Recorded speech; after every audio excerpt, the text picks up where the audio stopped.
আমরা এখন কোন নগরে এসেছি,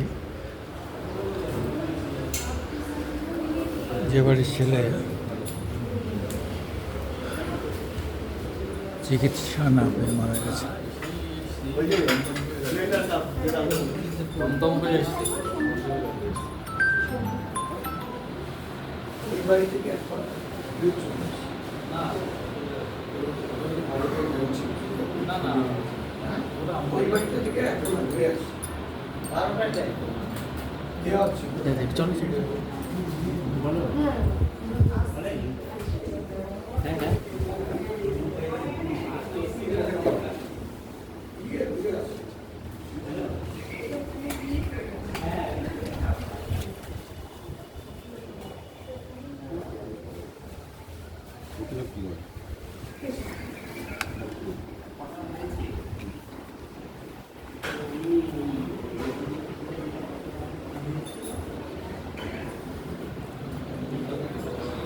এই সুকাই বাবু,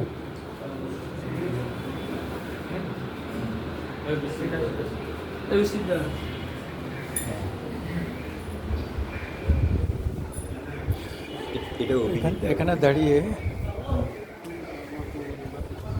আজকে আমরা কোন নগরে কেন এলাম? এখানে মূলত আমরা এসেছি, আমাদের দুজন মারা গেছেন প্রিয়জন, সে কারণের জন্য এসেছি। যে শুনেছেন যে কোন নগরে বিনা চিকিৎসায় মারা গেছে, এটি খুব অল্প বয়সী ছেলে বিক্রম ভট্টাচার্য। কীভাবে মারা গেলেন? বিনা চিকিৎসায় মারা গেছেন। মানে ডাক্তারদের ওনার দুটো পা না, বলছি যে ডাক্তারদের এই যে স্ট্রাইকের ফলে নিষ্ক্রিয়তা, ডাক্তারদের সম্পূর্ণ নিষ্ক্রিয়তার জন্যে মারা গেছেন। এটা আমাদের কাছে খুব দুঃখজনক ঘটনা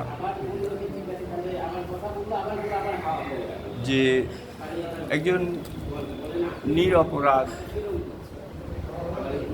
দুস্থ পরিবারের অতি সাধারণ ঘরের ছেলে এইভাবে বিনা চিকিৎসায় ডাক্তারদের পরিষেবা বন্ধ করে আন্দোলন, এটা আমাদের কাছে খুব দুঃখজনক ঘটনা। কারণ ডাক্তার হচ্ছে প্রথম শ্রেণীর সমাজসেবক, শিক্ষকও প্রথম শ্রেণীর সমাজসেবক, কৃষক, আজকে যারা সমাজে বিভিন্ন কাজকর্ম করছে তারা সবাই সমাজের যে কাজ, যে প্রয়োজন সেগুলো কিন্তু করে যাচ্ছেন। কিন্তু দেখুন, একটা বিরূপ প্রতিক্রিয়া তৈরি করেছেন। যদিও ধর্ষণ একটা সামাজিক ব্যাধি, আমরা সবাই এর বিরুদ্ধে সোচ্চার হয়েছি, আমরা সবাই আন্দোলনে সামিল হয়েছি। ডাক্তার কিন্তু এই আন্দোলনে সামিল হয়েছে, কিন্তু তার নৈতিক দায়িত্ব থেকে সরে গিয়ে মানুষকে বাঁচানোর যে প্রতিশ্রুতি দিয়ে ডাক্তারি সার্টিফিকেটটা নিয়েছিলেন, সেই প্রতিশ্রুতিকে অস্বীকার করে আজকের ডাক্তাররা আন্দোলনে বসেছেন। এই বাড়ির কাউকে পাওয়া যাবে? এই বাড়িটা হচ্ছে এখানে আরেকটা জায়গা, এটা আমরা এসেছি, এখানে আমাদের খুব প্রিয়জন, তিনি আরেকটা মারা গেছেন, যে কারণের জন্য এই বাড়িতেও আমরা এসেছি, এসে দেখা করে গেলাম। এবার আমরা বিক্রমের বাড়িতে যাব। ও আচ্ছা, অবশ্যই যাব। ঠিক আছে, চলুন।